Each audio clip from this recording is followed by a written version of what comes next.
ન્યૂઝમાં આપનું સ્વાગત છે। મુંબઈના ખૂબ જ પ્રખ્યાત એવા લાલબાગ ખાતે સાબર આવાઝ ન્યૂઝના મુંબઈ ખાતેના ચીફ રિપોર્ટર હર્ષદ જોશીએ મુલાકાત લઈને રિપોર્ટ બનાવ્યો। આગામી તારીખ 7 સપ્ટેમ્બરથી શરૂ થઈ રહેલા ગણેશોત્સવની જોરદાર તૈયારીઓ ચાલી રહી છે, ત્યારે મુંબઈના ખૂબ જ પ્રખ્યાત એવા લાલબાગ ખાતે સાબર આવાઝ ન્યૂઝના મુંબઈ ખાતેના ચીફ રિપોર્ટર હર્ષદ જોશીએ મુલાકાત લઈને રિપોર્ટ બનાવ્યો। ગણપતિ દાદાની દરેક સ્ટુડિયોમાં જુદી જુદી મુદ્રાઓમાં ગણપતિ દાદાની મૂર્તિઓ જોવા મળી છે।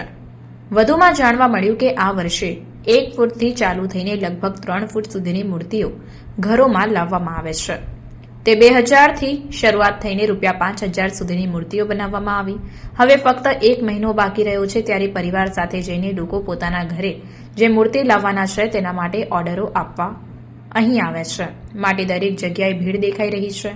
લાલબાગ ખાતેથી લગભગ દરેક રાજ્યોમાં ગણપતિ દાદાની મૂર્તિઓ લઈ જવામાં આવે છે અને વિદેશમાં પણ લાલબાગની મૂર્તિઓ લઈ જવામાં આવે છે।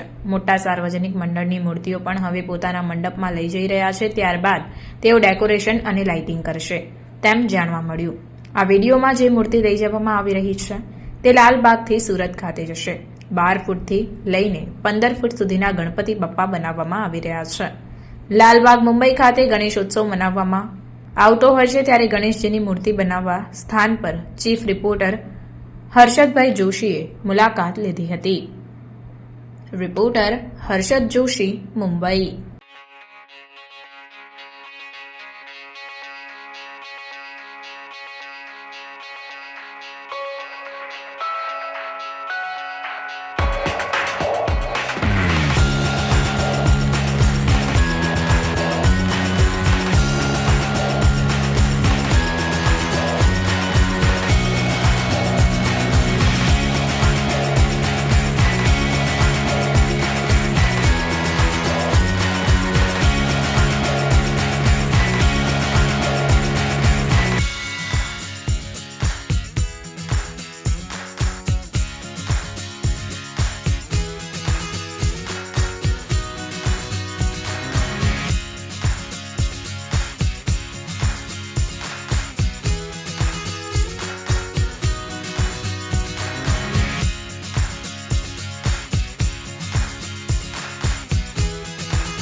આવા ન્યૂઝ જોવા માટે સાબર આવાઝ યુટ્યુબ ચેનલને સબસ્ક્રાઇબ કરો અને લાઇક કરો, જેથી હવે પછીના દરેક સમાચાર સબસ્ક્રાઇબ કરેલા હશે તેઓને નવા સમાચારની માહિતી મળી જશે.